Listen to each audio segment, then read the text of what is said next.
میں ہاتھ جوڑ کے عرض کروں گا بی بی شہزادی، غلاموں کی جان نثار، یمین عرش سے ملاحظہ فرمائیے آپ کے بچے پر ہونے والے جمع۔ محرم کا چاند فلک پر ہوا ہے، رونے والوں نے رونا شروع کر دیا ہے۔ حدیث میں ہے کہ امام جعفر صادق علیہ السلام محرم کا چاند دیکھ کے بآواز بلند گریہ فرماتے تھے، اور اس طرح گریہ فرماتے تھے کہ پڑوسیوں کو خبر ہو جاتی تھی کہ محرم کا چاند ہو گیا۔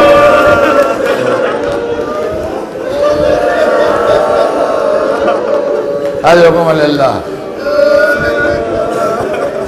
محرم کی پہلی تاریخ تھی، امام رضا غریب اپنے بیت الشرف میں غم و علم کے عالم میں تشریف فرما تھے۔ عرب کے مشہور شاعر محب اہل بیت دیبل خزائی آ گئے۔ امام نے دیکھا دیبل کو، کہا مرحبا یا دیبل انت ناصرنا و مادحنا، دیبل مرحبا، تو ہمارے ناصر ہو تو ہمارے مداح ہو۔ دیبل آج محرم کی پہلی ہے، تم نے میرے جد کا کوئی مرثیہ کہا؟ دیبل نے ہاتھ جوڑے کہا یا ابن رسول اللہ، مرثیہ ہی کہا ہے وہی سنانے آیا ہوں۔ کہا اچھا دیبل تو ٹھہرو ذرا، ابھی نہ سنو۔ امام اٹھے، اپنے دست مبارک سے پردہ آویزہ کیا، بیت الشرف میں گئے، سیدانیوں کو بلایا، سیدانیاں پردے کے پیچھے تشریف فرما ہوئیں۔ امام نے حکم دیا دیبل کو، دیبل اب مرثیہ پڑھو۔ دیبل نے مرثیہ شروع کیا، بڑا دردناک مرثیہ۔ افاطمہ قومی یمنۃ الخیر فندبی نجوم و سماوات بالارض فلاتی، اے فاطمہ، اے خیر خلق کی بیٹی اٹھیے، دیکھیے آسمان عزت کے ستارے زمین پر بکھرے پڑے ہیں۔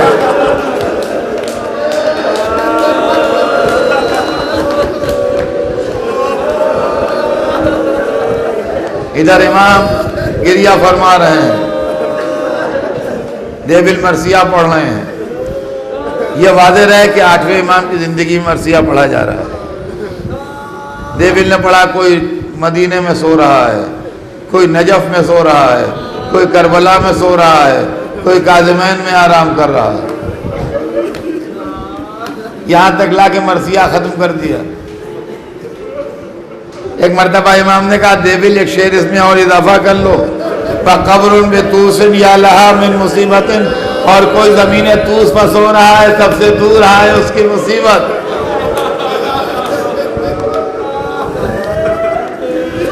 دیبل نے شعر تو پڑھ دیا، مگر ایک دفعہ عرض کرتے ہیں یمنا رسول اللہ، میں آپ کے گھر کا پرانا خادم ہوں، قدیم غلام ہوں آپ کا، تعجب ہے کہ آج تک مجھے نہ معلوم ہوا کہ زمین طوس پر کس کی قبر ہے۔ میرے علم میں نہیں ہے زمین طوس پر کون سو رہا ہے، مجھے بتائیے۔ امام نے فرمایا دیبل تو سچ کہتا ہے، تجھے کہاں سے علم ہوگا؟ زمین طوس پر میری قبر بنے گی، میں اپنی قبر کی خبر دے رہا ہوں۔ با اتنا کہنا تھا کہ دیبل نے شعر دوہرا دیا، میں جیسے ہی دہرایا اندر سے کنیز آئی، دیبل چپ ہو جا، امام رضا کی بہن کو غش آ گیا ہے۔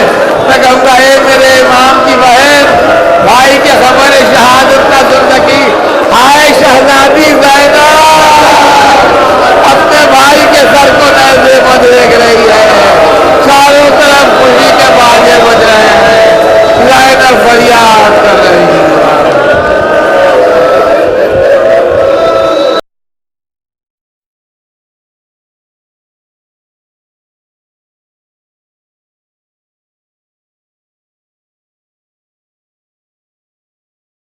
من الشیطان اللعین الرجیم،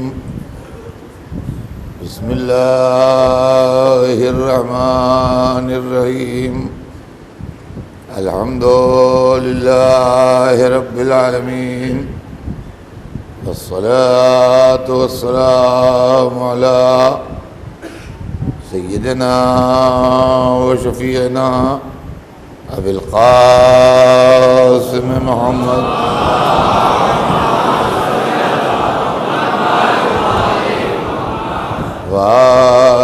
الطيبين الطاهرين المعصومين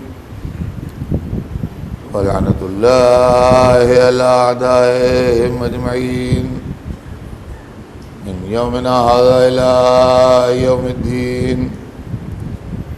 أما بعد فقد قال الله سبحانه تبارك وتعالى في كتابه المبين وهو أصدق الصادقين لا إكراه في الدين قد تبين الرشد من الغي. صلوات بھیجنے محمد.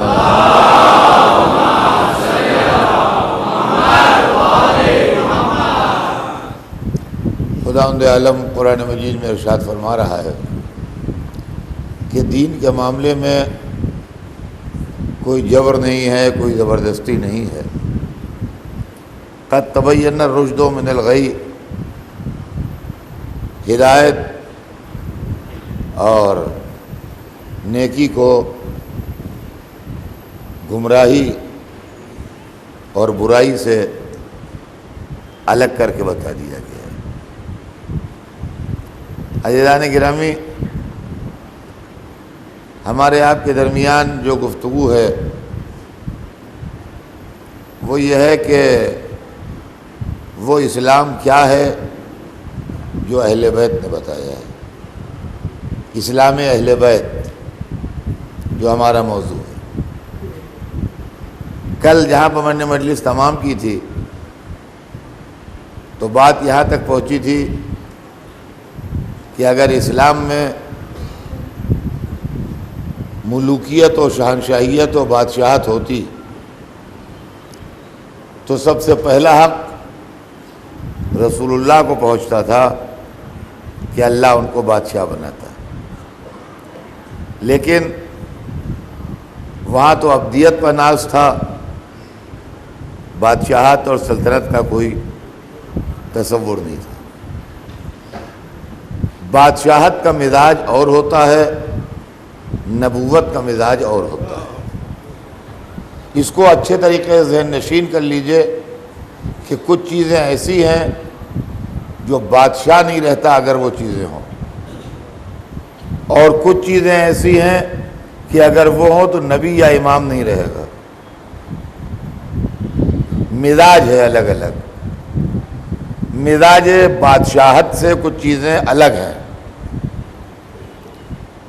جو قید ہو جائے وہ بادشاہ نہیں کہلائے گا، وہ قیدی ہے.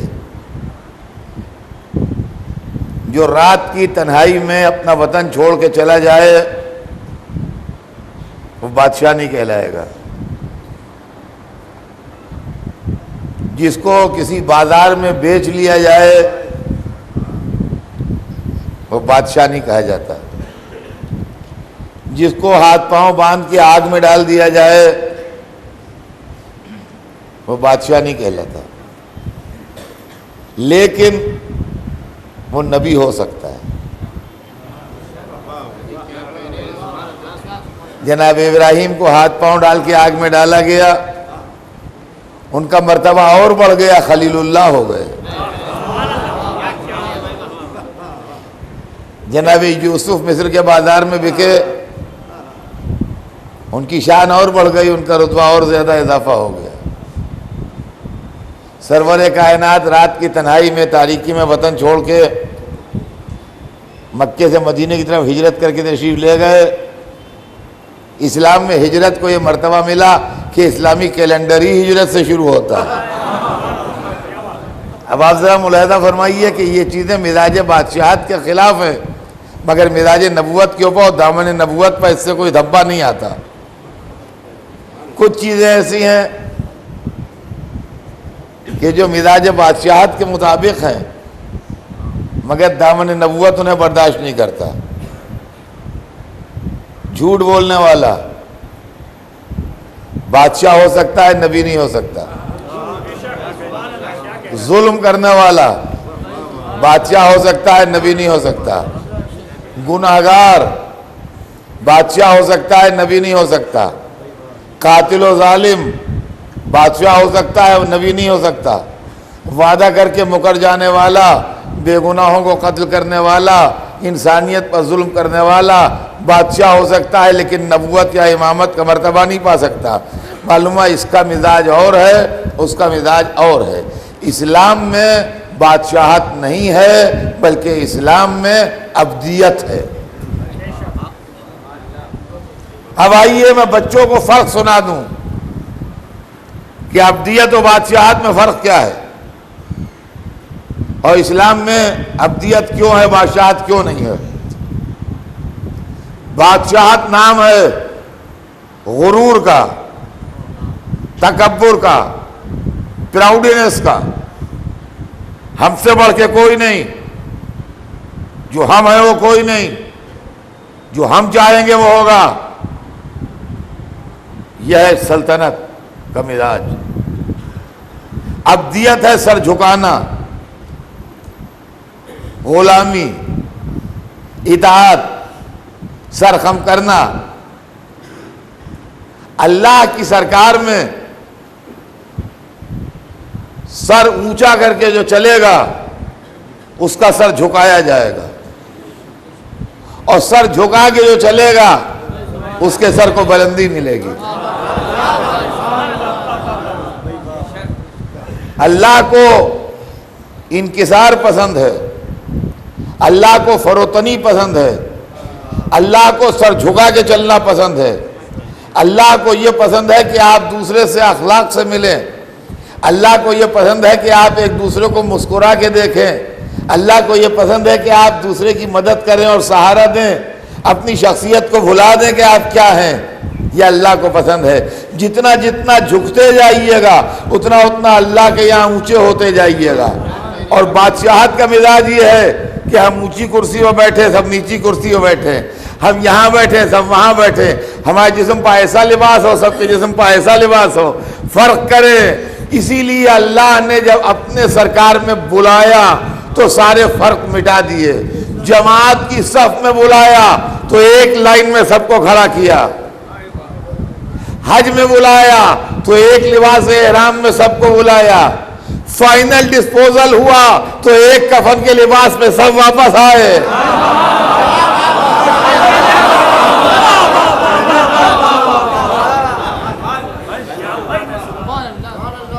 یہ نہیں ہوا کہ بادشاہ سلامت ہے تو ان کو زربفت کا کفن دیا جائے گا، صاحب اس کے اندر سونے کے تار بھی ٹکے ہوئے ہیں اور ہیرے بھی لگے ہوئے ہیں، بادشاہ ہیں تو جڑاؤ کفن ان کا ہو۔ یہ کچھ نہیں ہے، وہی ایک کفن ہے جو سب کے لیے ہے۔ عزیزان گرامی، اللہ کی سرکار میں سب ایک طرح بلائے جاتے ہیں۔ روزہ واجب ہے تو سب پر واجب ہے، کچھ کھاؤ پیو نہیں۔ نماز واجب ہے، سب پر واجب ہے، اور جو پہلے آئے وہ پہلی صف میں جگہ پائے، جو بعد میں آئے وہ پیچھے صف میں جگہ پائے۔ ایک کا سر ہو دوسرے کے قدم ہو تاکہ غرور ختم ہو جائے۔ یہ انسانی سر جو سرکشی کے لیے مشہور ہے، یہ نماز میں آ کے جھکتا ہے اللہ کے سامنے۔ اسی لیے اللہ کو نماز پسند ہے، اور نماز معراج مومن کہی گئی ہے۔ اور نماز میں بھی چند شکلیں ہیں۔ ایک شکل ہے قیام، کھڑے ہوتے ہیں نماز میں سیدھے۔ ایک شکل ہے رکوع، پیروں پہ ہاتھ رکھ کے جھکتے ہیں، وہ رکوع کہتے ہیں۔ ایک ہے قعود، بیٹھتے ہیں۔ ایک ہے سجدہ۔ نماز پڑھنے والے کی 4 شکلیں بنتی ہیں: قیام، قعود، رکوع، سجدہ۔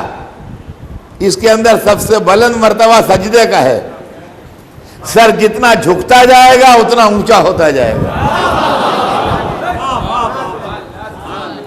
تو نماز میں آئے تو سب ایک طرح آئے، فرق نہ ہوا۔ حج میں آئے تو سب ایک طرح آئے، فرق نہ ہوا۔ رمضان واجب ہے تو سب کے اوپر واجب ہے، فرق نہ ہوا۔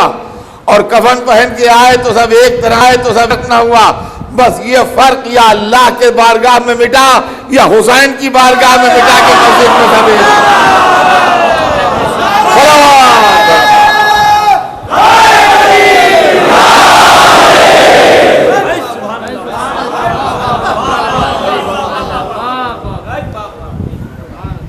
فرش مجلس کے اوپر بھی کوئی فرق نہیں ہے، کون مالدار بیٹھا ہے، کون غریب بیٹھا ہے، کون مل اونر بیٹھا ہے، کون مزدور بیٹھا ہے، کون عالم بیٹھا ہے، کون جاہل بیٹھا ہے،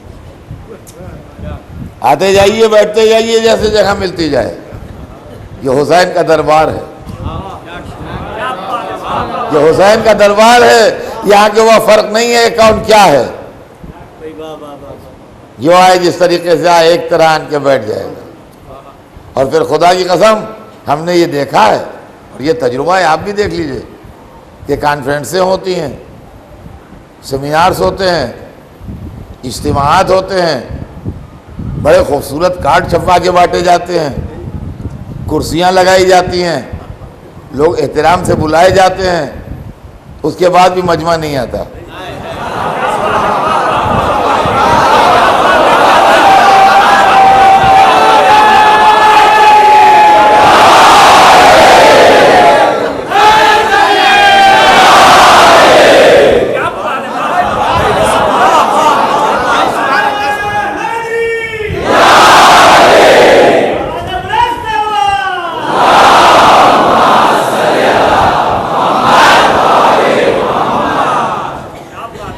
اس کے بعد بھی مجمع نہیں آتا، اور کرسیاں خالی پڑی رہتی ہیں، خوشامد کی جاتی ہے، لوگ نہیں پہنچ پاتے۔ اور ہم نے سیمینارز بھی دیکھے ہیں اچھے اچھے یونیورسٹیز میں، وہ اپنی محنت کا نچوڑ اپنا پیپر پڑھ رہا ہے، کوئی سو رہا ہے، کوئی باتیں کر رہا ہے، کوئی ایسے بیٹھا ہے، کوئی ویسے بیٹھا ہے، وہ بار بار متوجہ کر رہا ہے، لوگ متوجہ نہیں ہو رہے۔ حالانکہ علمی بات ہے، اکیڈمک مسئلہ ہے، لیکن اس کے باوجود بھی توجہ کم ہے لوگوں کی۔ اب اس کو کیا کیا جائے؟ یہ توجہ دینے والا اللہ ہے۔ کہ آپ شمع ذکر حسین جلائیے، پروانے آنے لگتے ہیں۔ آپ یقین مانیے، میں برسر ممبر کہہ رہا ہوں، کوئی مذاق کی بات نہیں ہے، میں نے بڑے بڑے اسکالرز کو، بڑے بڑے پروفیسرز کو دیکھا ہے کہ وہ بالکل لاپرواہی کے ساتھ سن رہے ہیں، اور لوگ بار بار پریشان ہو رہے ہیں، ان کو متوجہ کر رہے ہیں۔ لیکن مجلس حسین وہ مدرسہ ہے کہ یہاں چھوٹے چھوٹے بچے اتنی تمیز سے بیٹھتے ہیں آگے۔ معلوم ہوا کہ یہ تمیز ذکر حسین سکھاتا ہے، یہ ڈسپلن جو ہے ذکر حسین سکھاتا ہے کہ مجلس کے اندر بیٹھنے والے بچے بھی پیر پھیلا کے نہیں بیٹھتے، تمیز سے بیٹھتے۔ تو عزیزان گرامی، ملوکیت کی بات میں آپ سے کر رہا تھا کہ ملوکیت کیوں اسلام کو ملوکیت پسند نہیں ہے، اور اسلام میں ملوکیت کے نتیجے میں خرابی کیا پیدا ہوئی۔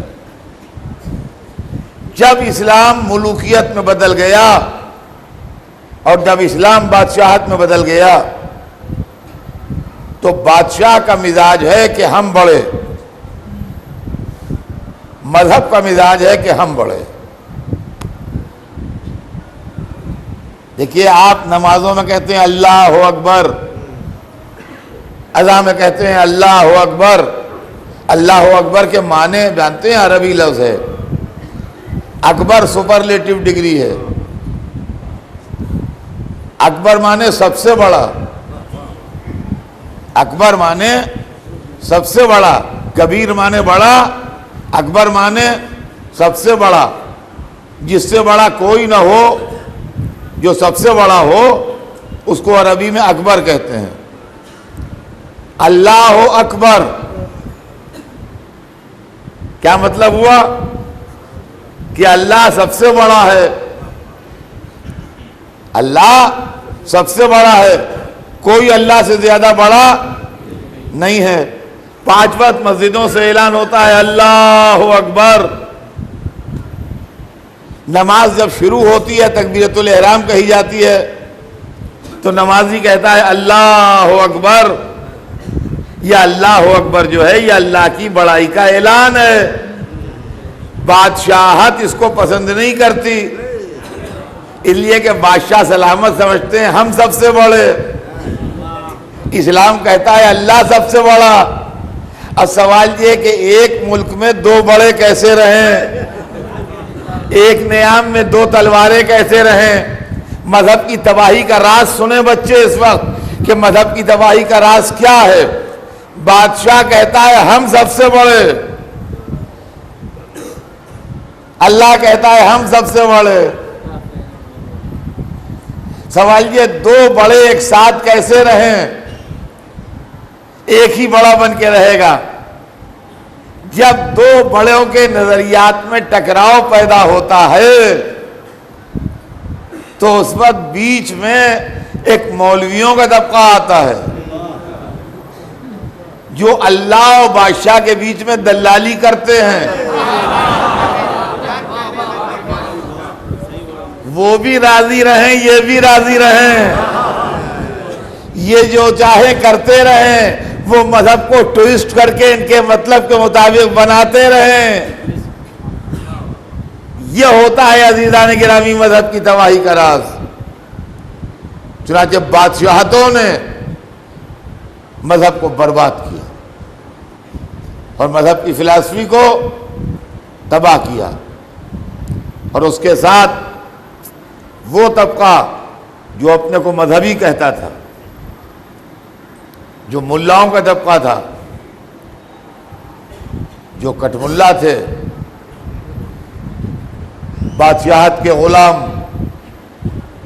اقتدار کے تابعدار، وہ قرآن کی آیتوں کا مطلب بدلتے رہے، رسول کی حدیثوں کا مطلب بدلتے رہے۔ دیکھنے میں اسلام ہے، لمبی لمبی داڑھیاں بھی ہیں، قرآن بھی گلے میں ہے، ماتھے پہ گھٹا بھی ہے، اسلام کو بٹانے کے لیے اور اسلام کو برباد کرنے کے لیے کھڑے ہوئے ہیں۔ آج ان مسلمانوں نے جتنا اسلام کو بدنام کیا ہے اور ساری دنیا میں اسلام کی امیج جو بگڑی ہے وہ انہی نام نہاد مسلمانوں کی وجہ سے بگڑی ہے، جو صورت سے تو بڑے کھرے مسلمان لگتے ہیں لیکن ان کے دل میں خاک اڑ رہی ہے۔ آپ پرابلم سمجھیے کیا ہے؟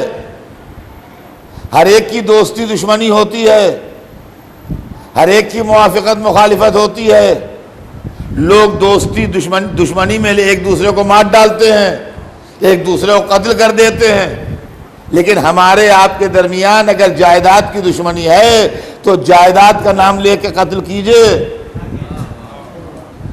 اگر ہم نے آپ کے گھر پر قبضہ کر لیا ہے، آپ کی پراپرٹی چھین لیا ہے، آپ کا دھندا خراب کیا ہے، تو آپ یہ کہہ کے ہمیں ماریے کہ اس نے ہمارا دھندا چوپٹ کیا، ہم اسے ماریں گے، اس نے ہماری باپ دادا کی جائیداد پر قبضہ کر لیا، ہم اس کے وہ گولی مار دیں گے۔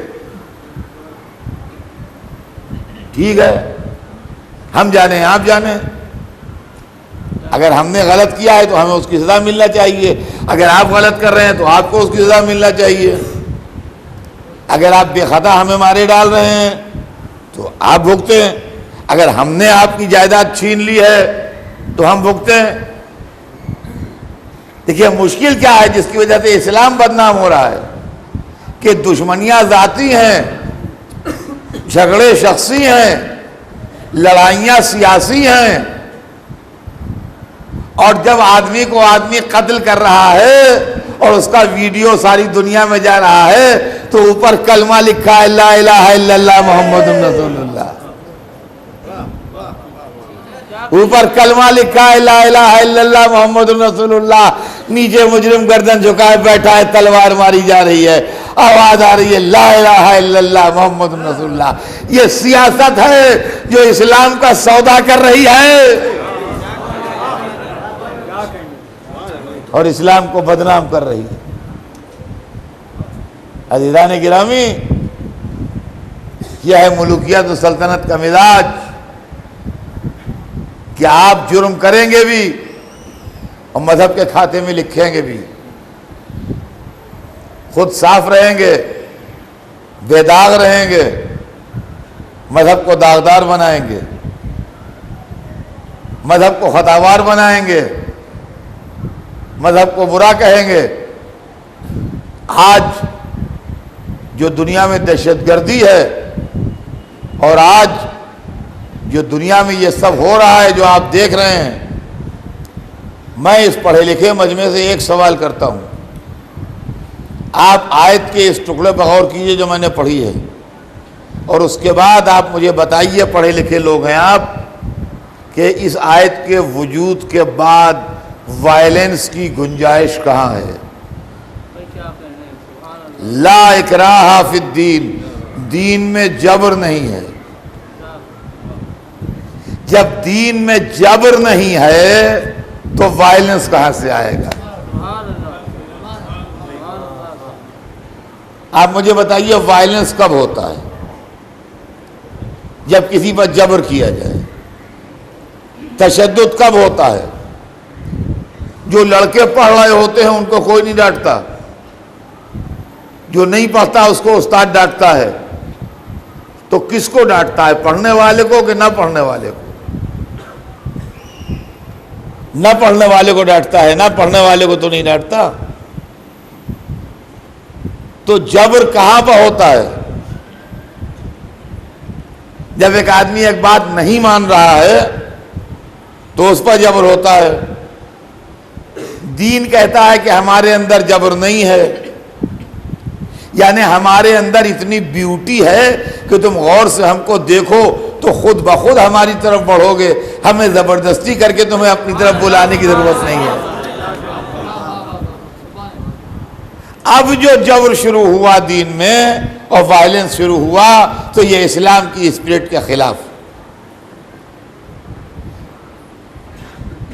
ہم اڑا دیں گے، ہم مار دیں گے، ہم یہ کر دیں گے، ہم بمباری کر دیں گے۔ کیا چیز ہے یہ؟ اسلام نہیں ہے، یہ اسلام نہیں ہے،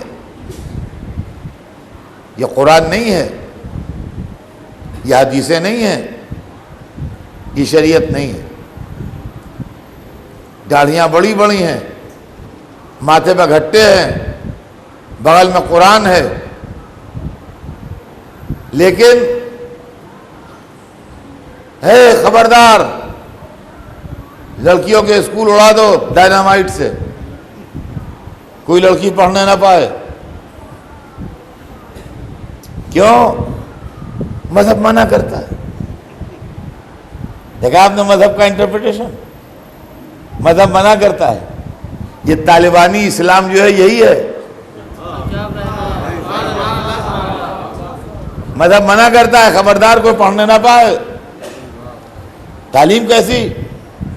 عورت پڑھے گی، شرک، کفر، حرام۔ رسول کہتے ہیں کہ ہر مسلم و مسلمہ پر علم حاصل کرنا فرض ہے۔ علی کہتے ہیں خبردار کوئی بچہ بے پڑھے نہ رہے۔ یہ رسول و علی سے زیادہ اسلام سمجھ گئے ہیں۔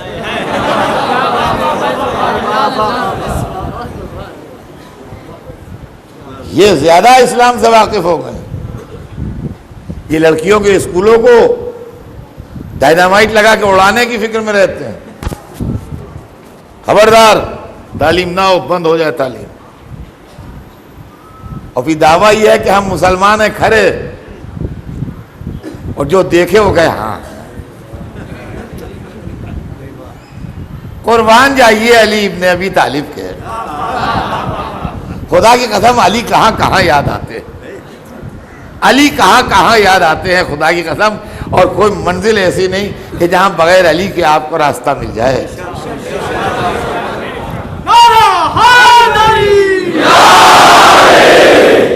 کوئی منزل ایسی نہیں جہاں بغیر علی کے راستہ مل جائے۔ یہ دنیا علی امیر ہے اور یہ دنیا اس کے آگے فقیر ہے۔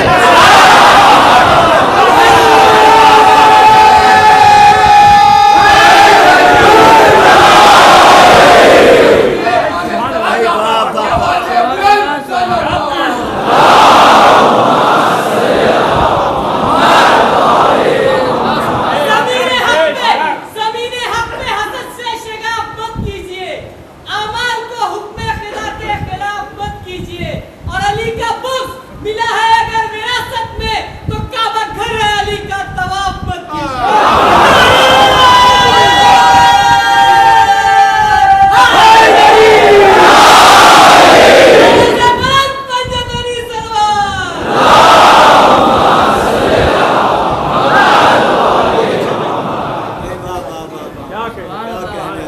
کے اس پراشوب دور میں جب اسلام چاروں طرف سے اعتراضات کا نشانہ ہے اور اسلام پر ظلم، بربریت، دہشت گردی، کو ایگزسٹنس کے مخالفت، اس سب کے الزام لگ رہے ہیں، روشنی علی نے دی، اس لیے کہ علی وہ اسلام کے پہلے لیڈر ہیں، وہ اسلام کے پہلے رہبر ہیں جنہوں نے اپنے دور حکومت میں دہشت گردی کا مقابلہ کیا ہے۔ علی ٹیررزم سے لڑے ہیں، دہشت گردی سے لڑے ہیں۔ آج ہو سکتا ہے کہ لوگوں کے دل دیکھ کے دہلتے ہوں، گھبراتے ہوں کہ یہ اسلامی شکلیں کیا کہہ رہی ہیں، مگر ہم علی کے غلام 1400 برس سے ان شکلوں کو پہچانتے ہیں۔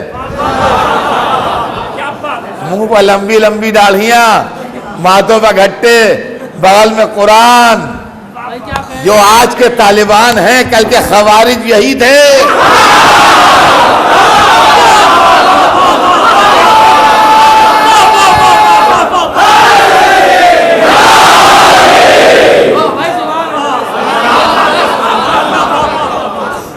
برائے خوشنودی ہے فاطمہ زہرا سلام اللہ علیہا بلندر سلوان۔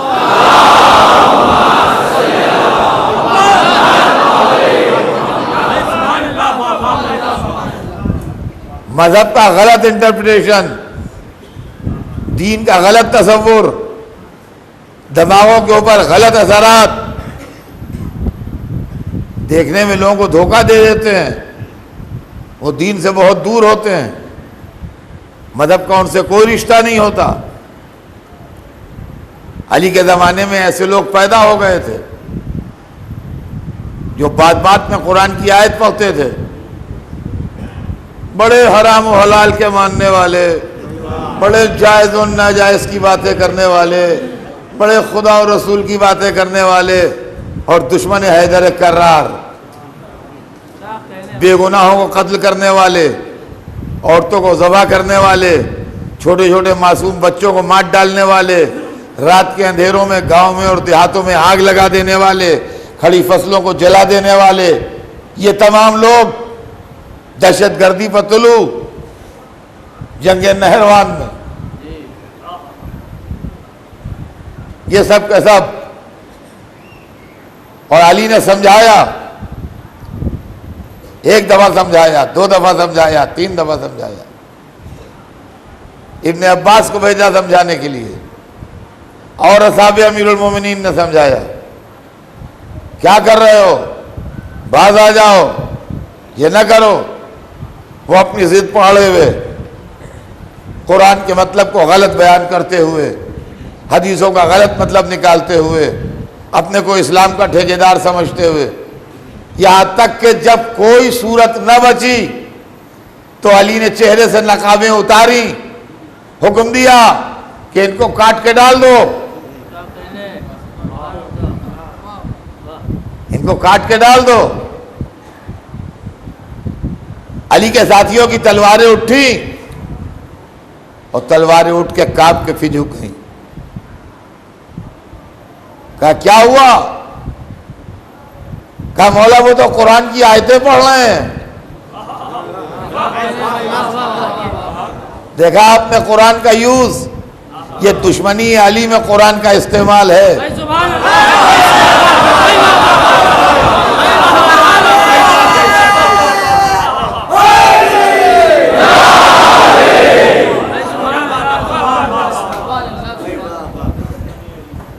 دوسرا ہوتا تو جواب نہ دے سکتا، لیکن علی نے رہنمائی کی، کہا مولا وہ تو قرآن کی آیتیں پڑھ رہے ہیں۔